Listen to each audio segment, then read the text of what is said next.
ખાલી 10 રૂપિયા. Thank you ભાઈ. રસગુલ્લાની વાટકી બેઠા છે આમાં. હોઈ જાવ. હેલો ગાઈસ, કેમ છો બધા? મજામાં હશો ને?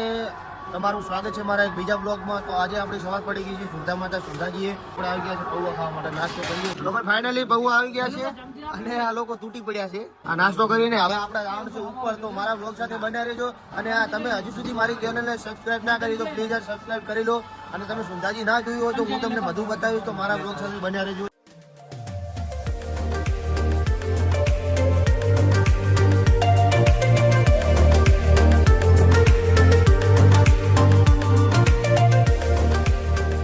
અહીંયા છે ને એક રોપવેનું છે. અહીંયા તમારે રોપવેમાં જવું હોય તો ત્યાં પણ તમે જઈ શકો છો.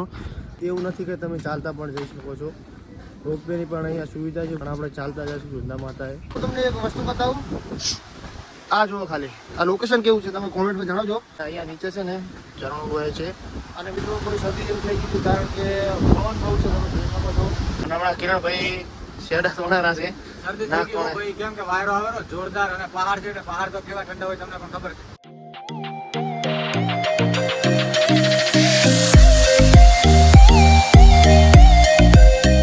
આ લોકો ઉપાડીને જાય છે ઉપર.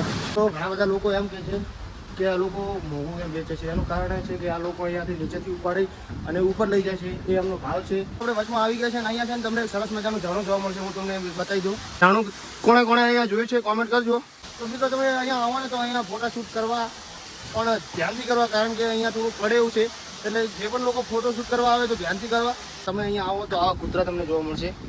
હવે કૂતરાને છે તમે જે વસ્તુ કાંઈ બી લઈને આવ્યા હોય ને એ નાખવાનું, કારણ કે ભૂખ્યા હોય છે. પુણ્યનું કામ છે. નાખવામાં શું છે. તો મિત્રો નીચેથી તમે આવતા હશો તો રૂપિયામાં ચડ્યા હોય તો અહીંયા તમને ઉતારશે. 120 રૂપિયા જેવી ટિકિટ છે. અને અહીંયાથી કેટલું 200 મીટર જેટલું દૂર છે, વધારે નથી. 8 વાગી ગયા છે અને અહીંયા પહાડો તમે જોઈ શકો છો. ફાઇનલી આપણે ઉપર આવી ગયા છે મિત્રો. ને અહીંયા આપણે આ ફાળિયું કાઢી દીધું છે, કારણ કે હવે તપવા માંડ્યું છે. ઠંડી હવે મટી ગઈ છે. આવી ગયા છે. તડકો પણ આવી ગયો છે. તમારા પ્રકાશભાઈ શું માર્ગે છે? શું જોવે પ્રકાશભાઈ? તમારું ફાળિયું આવ્યો ને યાર.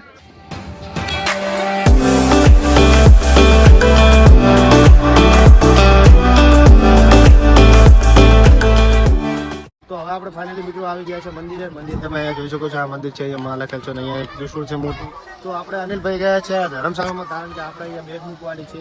બેગ મૂકીને આપણે જશું મંદિરમાં દર્શન કરવા. દર્શન કરીને પાછા આપણે ચડીશું ભાખર ઉપર. તો મિત્રો અમારા કારમાં ભમરો જ હોય છે બરોબર. આપણને અહીંયા રૂમ કે લોકર કોઈ મળ્યું નથી, પણ આ દુકાન મળે છે. આ દુકાનના માલિક આ ભાઈ છે. આ ભાઈએ મને દુકાનમાં થેલા મૂકવાની જગ્યા આપી. કોઈ પણ અહીંયા આવો તો આ દુકાનેથી પ્રસાદી લેવાનું ભૂલતા નહીં.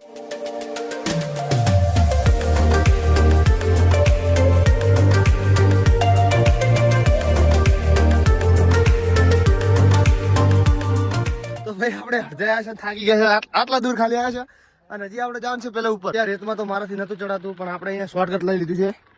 તમે અહીંયા જોઈ શકો છો. આવામાંથી શોર્ટકટ લઈ લીધું છે. ત્યાં બહુ રેત હતી એટલે આપણે ચડાતું નતું બિલકુલ. ફાઇનલી મિત્રો આપણે ઉપર આવી ગયા છે અને અહીંયા તમે જોઈ શકો છો. આ પહાડો કેવા છે ને અહીંયા છે ને આ બધા જંગલ વિસ્તાર છે.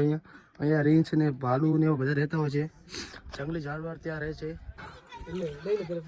થેન્ક યુ ભાઈ. આ નાના સ્પોન્સર છે અમારે અનિલભાઈ લીંબુ સોડાના. લીંબુ સોડા આપણે પી લીધા છે. હવે આપણે જવાનું છે નેચે, કારણ કે ઉપર આપણે એક લોકેશન હતું ત્યાં જવાનું હતું, પણ અમારે થોડું મોડું થાય છે. જે અમારે જમવાનું બાકી છે એટલા માટે એને દર્શન પણ કરવાના બાકી છે. અને અમારા દિનેશભાઈ છે. દિનેશભાઈ કોઈ કહેવા માંગશો? બસ કાંઈ નહીં, હવે નીચે જવાનું છે.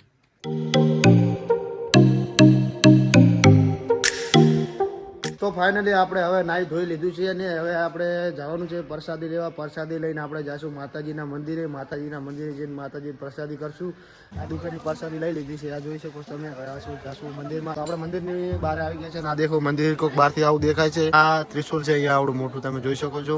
અને જો તમે સુંધા માતાએ આવ્યા હોય તો કોમેન્ટમાં જય ચામુંડમાં લખી દેજો. લાઈક કરો, ફોલો કરો, સબસ્ક્રાઈબ કરો. તો એટલે અમારા અંકિતભાઈ કીધું લખી દેજો બરોબર.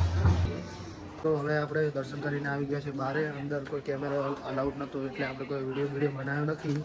તો મને માફ કરજો, હું તમને માતાજીના દર્શન ના કરાવી શક્યો. ફાઇનલી આપણે મંદિરમાં દર્શન કરીને આવી ગયા છે અને આપણે જવાનું છે અંબા. એના પહેલાં હું તમને એક વાત જણાવજો કે અહીંયા પાણી છે ને, પાણી આ તમે જોઈ શકો છો. આ પાણી આ પાણી છે ને અહીંયા 24 કલાક ચાલુ રહે છે ને પથ્થરોમાંથી આવે છે, ક્યાંથી પાણી આવે છે કોઈને ખબર નથી આવ્યું આ પાણી. હજી સુધી રહસ્યમય છે. અને હજી સુધી આ રહસ્યમય છે ને આ પાણી 24 કલાક ચાલુ રહે છે, 12 માસ બંધ થતું જ નથી આ પાણી. તો કે ભાઈ ક્યાં જવાનું આપણે? જમવા જવાનું ભાઈ. ભૂખ લાગી છે ને? ઓય ઓય. અમે આવી ગયા છે જમવા માટે. અહીંયાની એક ખાસ વાત એ છે કે અહીંયા છે ને ખાલી 10 રૂપિયામાં એક થાળી આપશે, ખાલી 10 રૂપિયા. તમે અહીંયા જમીને ના આવો તો અહીંયા સુવિધા છે, સુધાજી મંદિરની સામે જ છે સુવિધા. અહીંયા 10 રૂપિયામાં એક થાળી આપી દેશે, તમને પેટ ભર ખાવા આપશે. એવું નહીં કે ફિક્સ થાળી આપશે.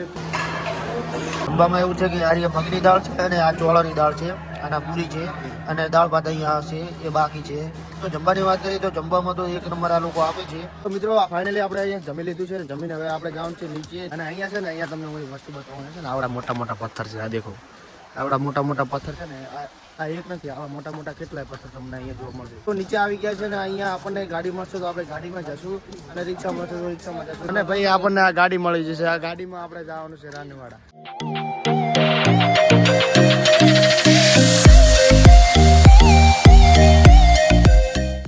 તો ભાઈ અમે અહીંયા બેઠા છો. જેડીભાઈ કેવી રીતે પૂછા છે જોઈજો. શું જેડીભાઈ? જેડીભાઈ પૂછા છે બધા મિત્રો. અમે આવી ગયા છે રેલવે સ્ટેશન ને અહીંયાથી આપણે જવાનું છે જોધપુર. વિકાસભાઈ શું કહેશો? દર્શન કરવાનું.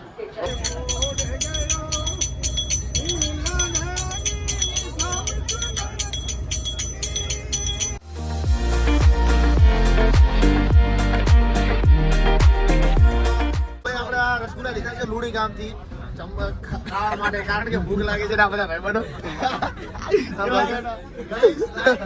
બધા રસગુલ્લાની વાતચીત બેઠા છે. લો ભાઈ લો ખાઓ. 11:30 થઈ ગયા છે અને આપણે જોધપુરમાં એન્ટ્રી કરી લીધી છે અને હવે આપણે જવાનું છે જમવા માટે હોટલમાં. તો આપણે આવી ગયા છે હોટલે જમવા માટે, કારણ કે ભૂખ લાગી છે. અહીંયા તમે જોઈ શકો છો આ જ્ઞાનો ભાઈ ને બધા પાછળ ભાઈબંધો બધા બેઠા છે. તો મિત્રો હવે આપણે જમીને ટ્રેન મળી ગઈ છે અને બધા મિત્રો સૂઈ ગયા છે અને હવે આપણે જવાનું છે જેસલમેર. તો આજના બ્લોગ માટે આટલું જ. અમારા પ્રકાશભાઈ આવ્યા છે, હવે સુઈ જવાનું છે ને. હવે આપણે મળીશું કાલના બ્લોગમાં. જય માતાજી.